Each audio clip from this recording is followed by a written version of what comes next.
So it's called a podcast anyway. That it's basically what it means is people can listen to it on all these devices that they spend all their time listening to and looking at. Wow. So I can, even though I'm kind of a Luddite on some level, I'm also contributing to the problem. But admittedly, but I have there's to. a lot of people now instead of listening to the radio, they listen to podcasts. Yeah.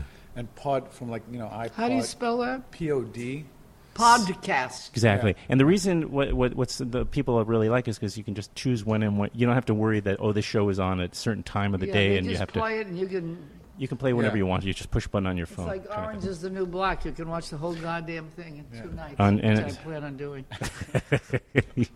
It is. They've figured out that the formula. Those TV shows, like Orange is the New Black, for instance, it's a good example. They understand exactly what they're doing. They know how to shape the arc of these stories, and they keep people to make them binge watch it. I mean, it's And you can watch them the whole season in 1 week. Yeah. yeah. I mean, yeah. You might have bed sores, but you'll. So I I'm watched the whole first season in 2 nights. Now Really? Is I'm it good? watching the 7. Oh, keep yeah. going. I'm going to get all the actors on if you keep plugging the show for me. Yeah, good. And maybe you'll get on there.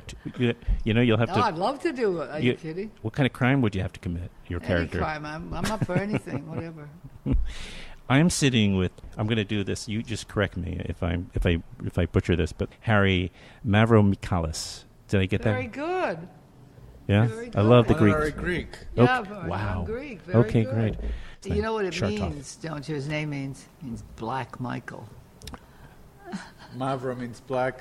Michalis means. Oh, great, Yeah. Michael. Right, yeah, as it implies. And then Olympia Dukakis. What an honor! Thank you for agreeing, so to speak, to do this.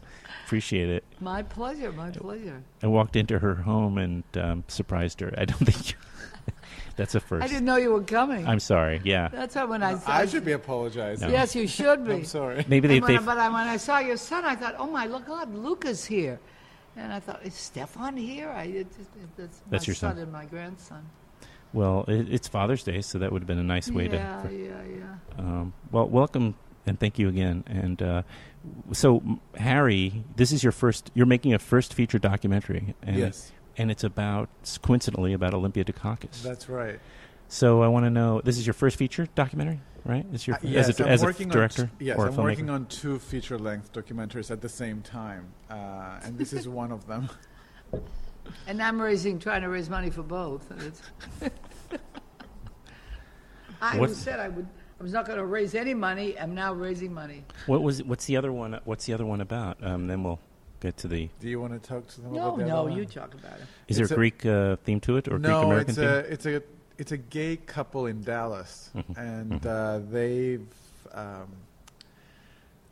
and how the financial crisis has affected them. They're both artists, both really talented. They lost everything in 2009, their home and their businesses, and I've come into when they're trying to rebuild their lives. They've gone on the deep end Mhm. with alcohol abuse and Yeah.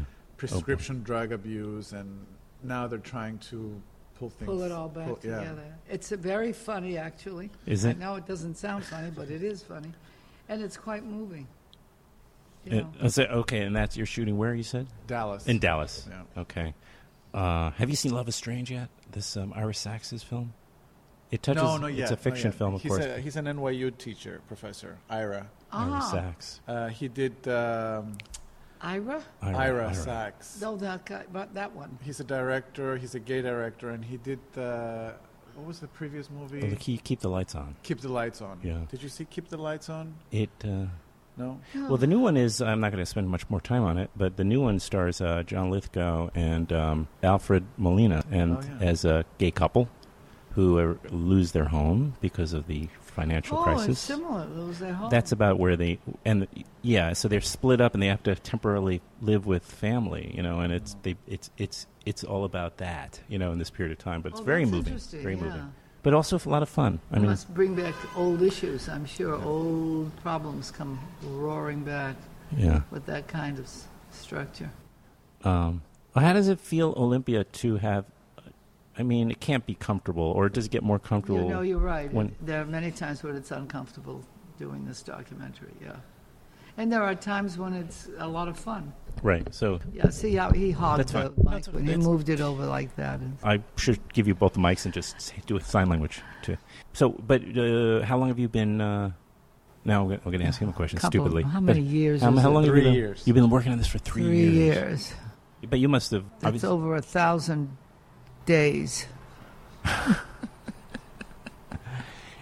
But it's not all the time. Obviously, he's in Dallas working. It's at what? Art. It's not all the time. It sounds like it's stop and go to some degree. Like Yeah, that, yeah, that- right. When it's an important period or where you feel like, I don't think I would have been alive Yeah. if it was 3 years every day. No, he wouldn't have been. you can guarantee that. There would have been someone who would have damaged his legs or something. I Well, don't know who, but somebody would have done something. Well, your physical proximity suggests that things are not too bad. You're not, although they haven't spoken directly to each other. Maybe there is that problem, but no, they seem to get along very well. You two. Yeah, well, we get along pretty good, yeah. Yeah. I did Sometimes ask. I love him more than I like him. Got But like that, you know. Is it? But you're so used to being on camera that I wonder. This is such a different experience too. Exactly. Did this take a different set of muscles or a different It set does. of energy for you to kind It of get? does. I'm constantly aware that I'm protecting myself or defending myself. I can hear it in my voice. I can feel it in my body. I keep trying to stop doing that. You know, I mean, I wouldn't. I never do that when I act, and here I am. You know, but I mean, I'm talking about my mother, my father. I'm talking about being Greek. I'm talking about not just my work. I'm talking about political things. Some of them are not terribly popular, and blah blah and blah blah. You know. Mm-hmm. Yeah. Are you an actor as well? Do you come from an acting background, Harry? Oh, he's an actor. He's a Greek. They're all born actors. They're terrifying, actually. They're all.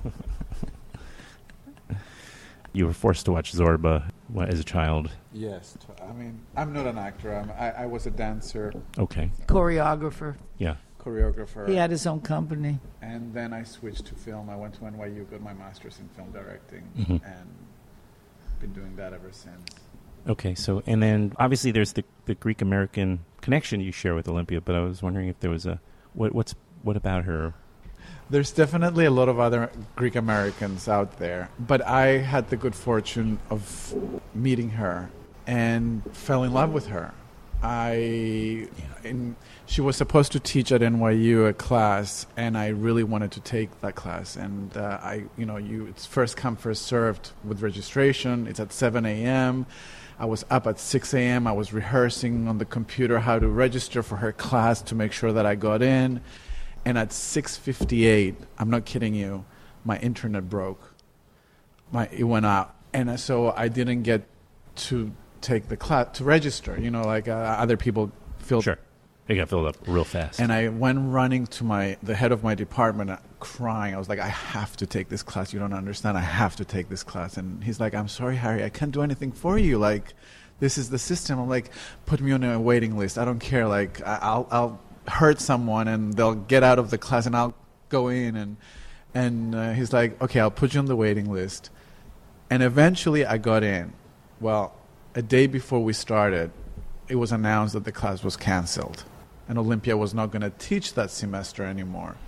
And I was devastated after all this, Yeah.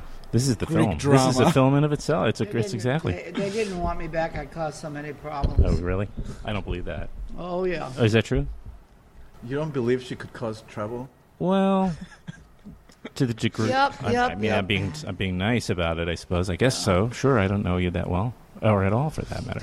But so I decided that I really wanted to take class with her, and I told the head of the department, I said, I want to invite her to come to Cyprus, where I'm from, to teach a workshop for actors and directors.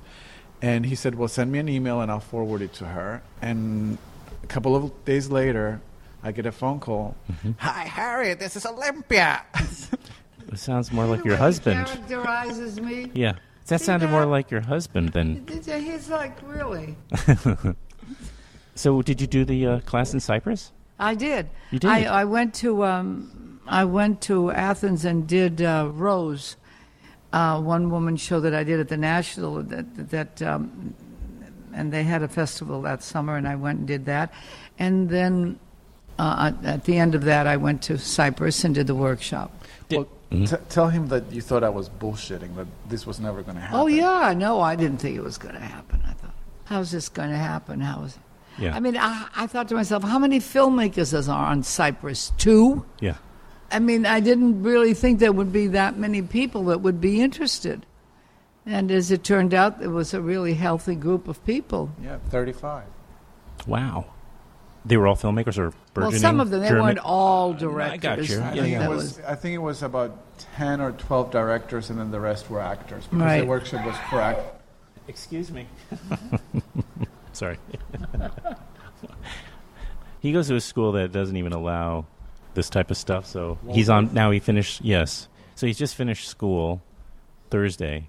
So now he's on it. And I mean, it's hard to expect that he's going to, he puts up with this thing that I do, and, and he would just sit there if he didn't have the phone. But, I was going to say, another thing I do is I screen films for a couple of different festivals locally. Like there's Tribeca is one, but Rooftop Films is another. And they mostly play American independent films, Rooftop Films. They do all these outdoor hipster. I've been to one. Okay. It's summer series based in Brooklyn, but they do events all over the city, outdoors, on rooftops, and all these interesting locations. But I screened the films, but they get most of their films from Sundance and South by Southwest, and well, this year I watched a bunch of films, and they gave me ones they knew weren't going to get in because they were like 6 Greek films, but I'm talking about Greek films, and I was like, well, why are they giving me that? They're not going to. I doubt they're going to select Greek films. I mean, they made once in a while.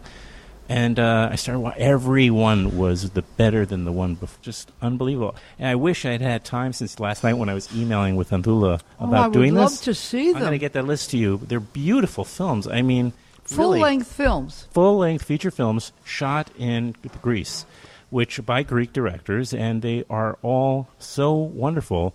Yeah, it was just like, this is a great. I'm so glad. With all the difficulties that they're having, you would think there would be no money. I don't know that it takes much money, but nowadays, because I think they're getting the same inexpensive digital cameras that we're getting, and they're shooting outdoors and in little villages, and he's probably got only one dish or two. I forgot about that. Anyway, I have you all to myself, so I have you all to myself. When he comes back, now tell me the real truth. No, so you.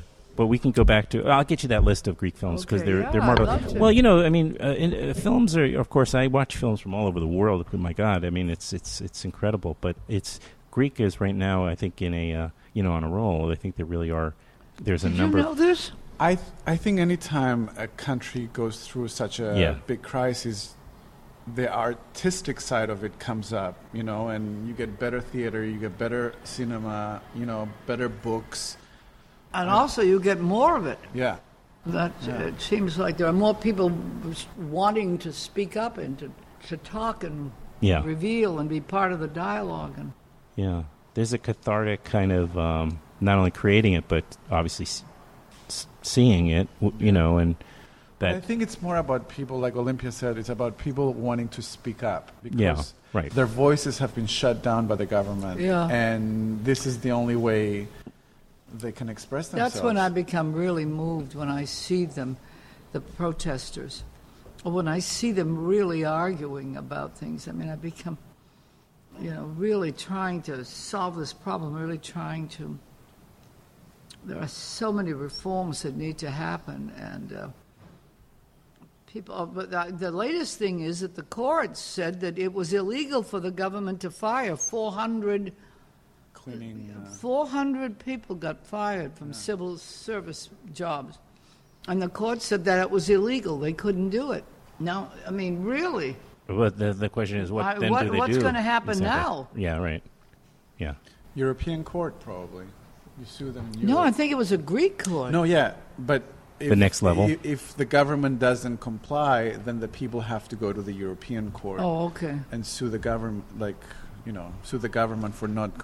Yeah. Well, you're exactly right, though, about what's going on in terms of why there's so much good film coming out. But there's probably other things as well. I mean, maybe it's just, I think right now there is the world cinema. There's like little bubbles will start coming resurfacing in different parts of the world, and I think right now Greek is That's it. Great. That's great. Yeah. So going back to Olympia Dukakis, Undefined.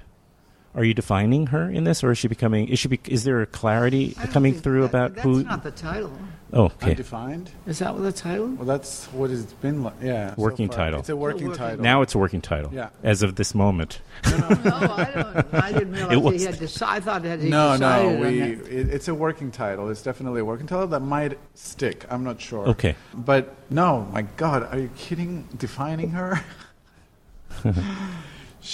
I was telling her the other day, I said, you've spent all your life going against definitions, what other people define, whether it was, what it is to be a woman, what it is to be an actress. Like, she was an ethnic actress. What it is Right. to be a Greek American. Right. A Greek All that, and a Greek all American. Yeah. When she was casted in all like ethnic parts, she was like, fuck that, and I'm going to go and start my own theater company so I can do the parts that I really feel I can do. What were some of those types of parts you're referring to? Were you I thinking of wanted to play the Shakespeare, or were you great- thinking of all the great I wanted Greek? to play the great parts. Some of That's those are what Greek. It The turns out. Greeks, I wanted to do Yeah. Moliere, I wanted to do Sure. Chekhov, I wanted to do Shakespeare, I wanted to do Racine, Corneille, Goldoni. I mean, I wanted to play the great parts. I wanted to do Miller and Williams and O'Neill, and I mean, I didn't even know there were that many playwrights. I'll tell you right now. I guess that comes as a complete and utter shock. There were 3. Greek, Shakespeare, and maybe And Beckett. yeah. Beckett.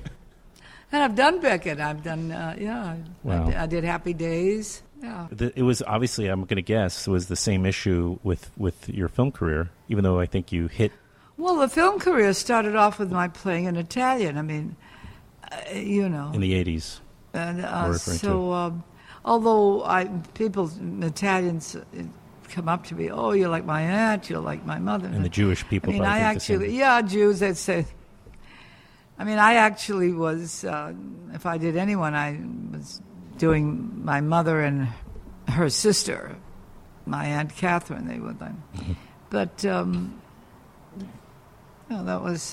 that took, how old was I? 57. But I But know, then and you would have after been 10 when you had Cher, or something like that. I'm sorry, that's not. But then I won't was make it. lucky because right after that I got Steel Magnolias. Unbelievable, yeah.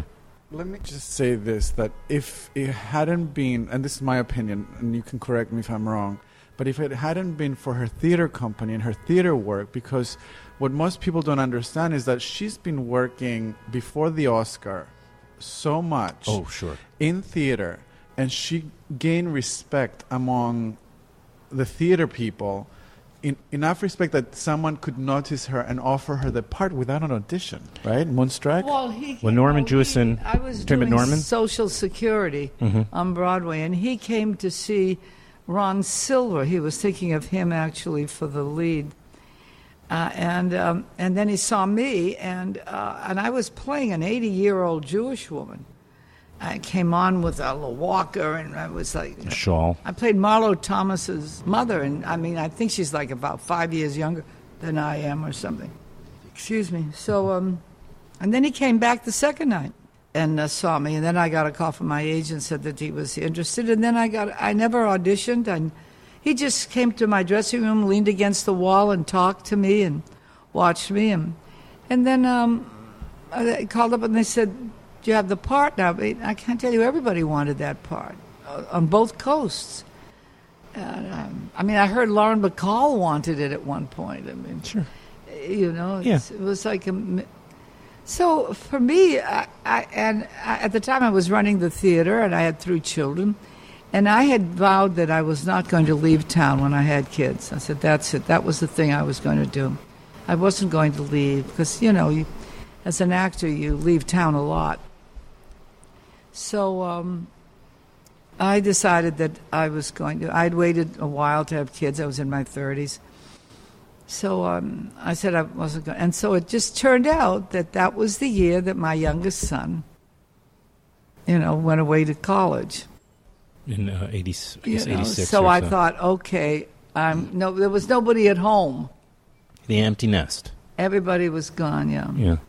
So I said, I'm going. And we shot in New York. That wasn't it, because I did a lot of stuff in New York.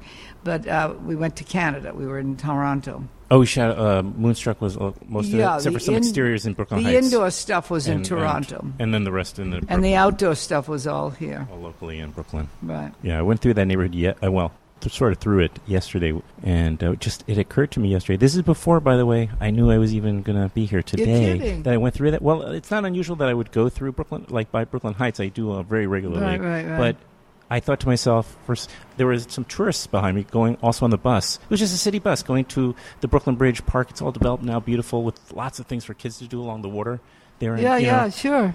It was not the case back in the 80s when they shot that movie, and I was thinking, should I mention to them that this is where Moonstruck was shot? And little did I know it'd be sitting the next day. It's a very weird thing. Here we are talking Moonstruck. Here we are. That's very strange, but yet serendipitous is a good word for it. Yeah, maybe. Yeah, it was meant to happen. But you said so. After that, though, it of course it opened the door. It was a huge success, and right out of the gate, you got an Oscar. That's an unusual thing. But the advantage was, and then after that, I did Look Who's Talking 1, 2, and 3. Then Still Magnolias. Were you like John Travolta's mother? I forget who your role was. She was the voice of the baby. Oh, that's what it was. Yes, of course. No. I played the voice of the baby. I played what's her name's. Christy Alley. Christy Alley. I think I played her mother. Okay, her mother. I think that was it. Yeah. I don't know. Okay. Well, I'm sure we'll figure that out. But yeah, so but then after that was Tales of the City. I mean, they were very different thing. parts. What a great series I'm that actually was. Relating back to what Harry said was that I had all this experience in the theater. So my acting, what I enjoyed the most was transformation, where you could become a different... And so that's what it was, between Moonstruck and Look Who's Talking and Steel Magnolias and Tales of the City. I mean, there were 4 very different characters. And that was all because of my theater work. I mean, the years of that. I was thinking maybe Moonstruck, they just were, Jorm Jewison was interested in casting local New York actors for some of these parts, but it's, just because there are a number of the other actors that were in there, it seemed like he was casting some well-known established character and theater actors. And then Tales of the City, oh, that's right. It's another one I was thinking of recently because maybe Pride Month, and it's been on my mind. June is Gay Pride Month, and yeah. So, and I was thinking about that, and the great Donald Moffat is one of my favorite actors, and he lived in the neighborhood too, right? Who? Donald Moffat. Oh yeah, he was great, and that was great working with him. Yeah. Yeah. I think there were a bunch of people in it. Campbell was in it.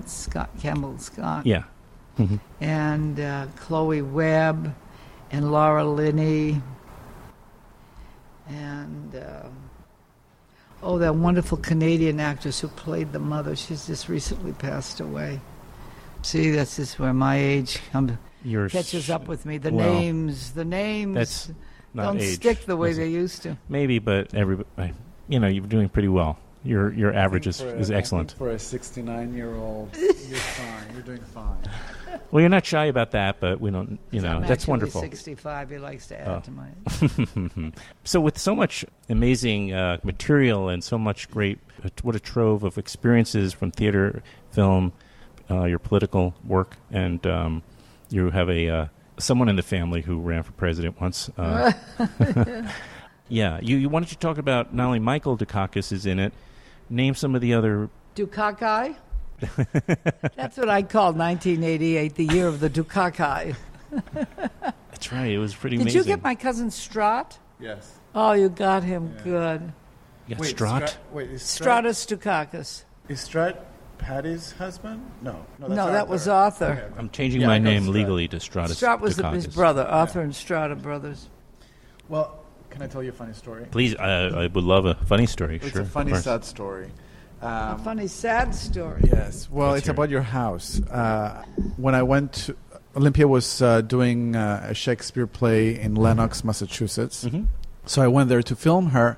And I took the opportunity to go to Boston and Lowell and, Boston area, let's say, to film all her family, cousins, nephews, nieces. And Did you get the house in Lowell?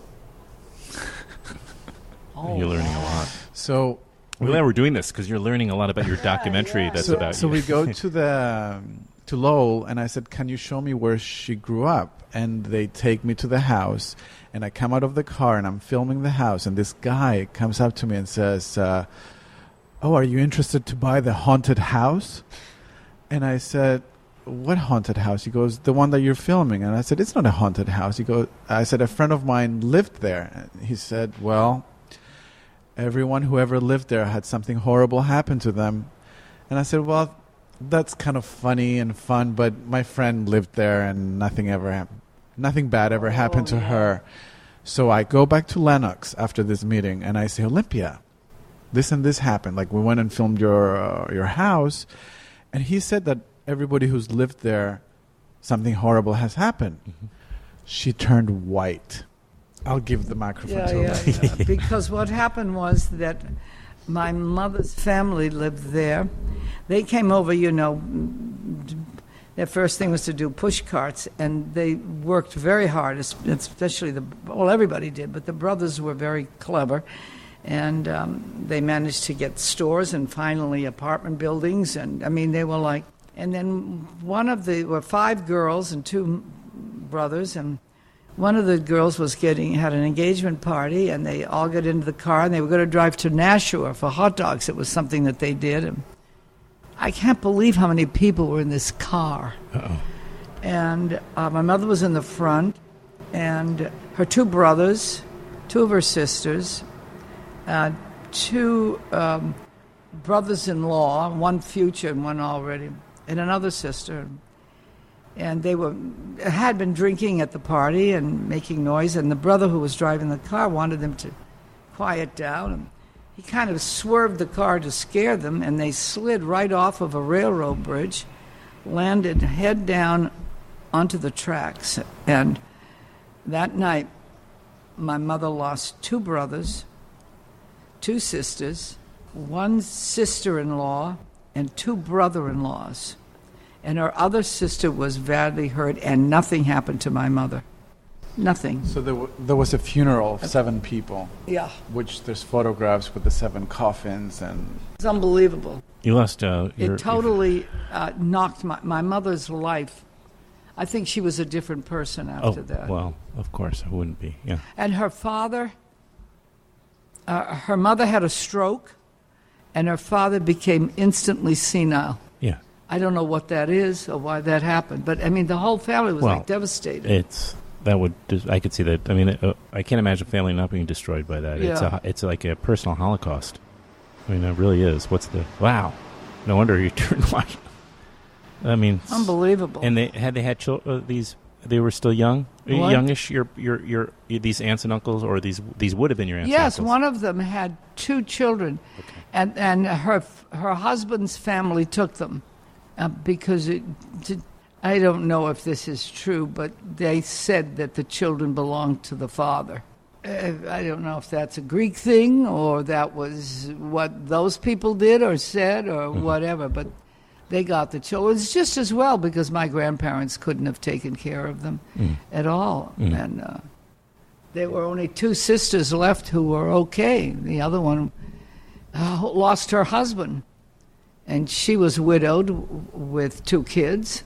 She was alive, so she was able to take care of them. The other sister who died, those children were raised by her husband's family. It's an incredible story. But enough.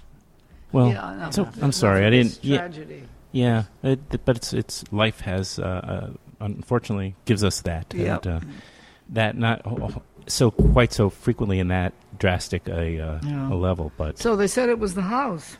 Wow, if you need to find that guy again. I think the house has the reputation. It's like the haunted house. That's what they say. Yeah. I was going to ask you also, like, who else was? We have a number of Dukakis, as we've established in the. Thank goodness there are still plenty of them. I hope who are alive and well and in the movie, in the documentary. And then you mentioned also that I think who else did you say was in? I'm sure many of your peers and colleagues in the theater world, I'm sure, want to. Well, we're basically interviewing everyone, as many people as we can. In the sense, we have the colleagues like Lynn Cohen, who was in The Hunger Games and Sex and the City, Whoopi Goldberg, Ed Asner. Yes, I saw him in the promotional. Who was great. Melina Kanakaridis from CSI. We're trying to get Zach Galifianakis and... is Asner Greek, by the way? No. Okay, because I didn't know maybe his name changed. Ed Asner. Ed Asner. I thought maybe he changed his name early on or something. No, he's not Greek, but he's made it very clear that he wants to get in her pants. Well, he's not an idiot. This is a man who's made a lot of good decisions, and who's to question? He's a character. We've interviewed her doctor, her yoga instructor, her physical therapist, her friends. And then you just figure out what all works. my children. All her children, cousins. Yeah, the director of the public theater. Just right, of course. Perloff? Yeah. Well, we're going to let a lot of people know about that you're doing this Kickstarter. Right. And what do you, this is where we ask the public, what's nice about, not only do you get the money, hopefully, to finish the film or meet the costs in your budget, but you also build a community of people out there way before the movie comes out on theaters or on TV, wherever it's going to play. So you kind of already have all these ambassadors that are out there rooting for you and who have a stake in the movie. So it's a very powerful tool. That was on purpose. Like, we chose to do Kickstarter because we have investors that we're talking to, and I think we could get money from that, but the producers and I felt that it's important to create a fund base before the movie comes out, so when it comes out, people are expecting it, they're waiting for it. We've been doing a lot of media outreach, both here in Greece and Cyprus. There's a lot of articles that already come out. Also, we had an article in Los Angeles, at the Examiner, I think. Great. Okay. It's great, though. But we've raised, we've asked for $100,000, and we've managed to raise $62,000 so far, and we have a week. Well, there's usually that surge, as we all know, the phenomenon of that surge.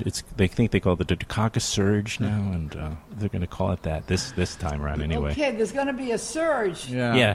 You're going to make that $100,000.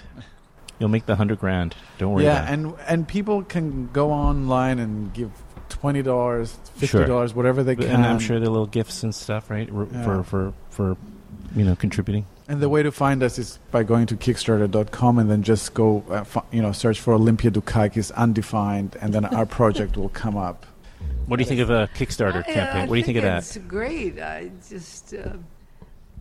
nice to know that there are so many people who think this is worth something and want to see it happen and look forward to it. That's, I don't think we're going to disappoint them, but...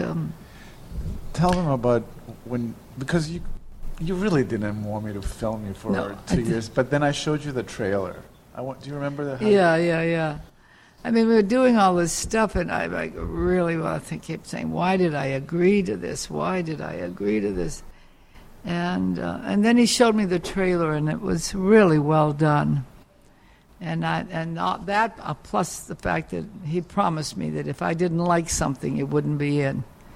So those two things. And as I say, although I've learned that there are many things about Harry I don't like, I've gotten to love him. So that's, what can I do? Washes away the dislike parts. I have a last question. Just because you do a certain number of independent films. Yeah, I do. Certainly independent spirited films. Right. And I'm wondering, because Kickstarter is really, it's kind of become this really popular tool for the reasons we just talked about, not just making money, but creating a community for your film. If you just had any, maybe even better question is, what do you get out of doing independent films? Well, independent films, first of all... Where you may never see a dime, right? I mean, Well, I'm talking about you get some money from independent films. It's not that they want you. But like the last one I did, which was called Seven Chinese Brothers. I mean, that was Bob I did with Byington. Jason. Bob Byington. What? And Bob Byington is the director. Yes. I know Bob. You know him? Yes. Oh, I had a great time. But with Jason Schwartzman, who I'd worked with on Bored to Death. Mm-hmm. And it's the collaborative spirit that is there, that the improvisation that is permitted, that the exploration that he did. I mean, we would do 10 takes, and I wasn't even aware that 10 takes had gone by, because we would say, "Oh, well, what this time? I want to do that again because of this." I mean, we were constantly. I became so. Well, so did Jason, but he was already actually so invested in the film and the spirit of the film and the story. I mean, I really began to like the story. And that's an appeal for you. Like these kind of yes. things happen. They rarely happen on a big budget studio type film when you get where it's not so big, when she's more effective. You make too much noise. You can sit on that chair. Is that okay? Oh, he's good. Sorry, honey. He's got great eyes. Yeah. Don't feel bad. Don't feel bad. It's okay. I'm just recording. That's all, We're honey. sorry. We're sorry. I can't have any kids in here being sad. You can't get angry. No sadness for kids in this apartment. They make them so cute. It's hard to stay get annoyed at them. I just feel like so sensitive. Yeah. Oh. We had a friend here yesterday. Actually, is a friend of one of my sons, and they came. There was a game, the Greeks against the Colombians, of course. And so his friend is Greek, and married to I don't know, an Italian, I think, or something. At any rate, his son was here. His son is the same age as his daughter. They'd never met. This little boy was crying at the end. He did not want to leave his friend. I think he fell in love. I think that little boy fell in love with my granddaughter. It was so incredible. He was like, he had been jumping, and because she's very active, jumping around. He was sweating. I thought, this guy is fucking sweating. Look at him. He's like 5 years old, and he's sweating with this girl. It was so sweet. So sweet. It's really amazing to see you, how you are with kids. Because I think you're probably like a very different grandmother than you were a mother. Oh, of course. I mean, you have to be. I mean, one of my sons, he has two daughters, Peter, and he was saying to me, listen, you can't do this. He said, they'll think that affluence is a part of life. It isn't. It's not real. Blah, blah, blah, blah, blah. And I said to him, look, I was where you were. You have to teach them that. I get to spoil them. I get to do nothing but love them. I don't have to do anything. You're the one that has to walk out the door with them, and I absolutely would not change. I feel I'm going to buy them whatever I want to buy them. Your job is to say yes. What? And your job is to say yes. I'm sorry? Your job is to say yes. Yes, that is my job. My job is to say yes. And And to look and see, well, what do they want? What do they need? I don't have to. He doesn't have to learn manners. I just get him a chocolate on a stick. And that makes him feel better. That's right. Well, thank you both. And thank you. Thank you. And I appreciate your making the time. And thank you for coming here. We'll come and we'll talk again when the movie is. Thanks to Anthula too. Very much. Thank you, Anthula. And maybe we'll have another opportunity to talk when the movie is getting ready. Yeah, when it comes out or something, we'll right? A sequel. We'll do our own sequel. Put him on the list. Yeah. I'm on the list. We'll get better Jason words. Schwartzman to. You're on the list.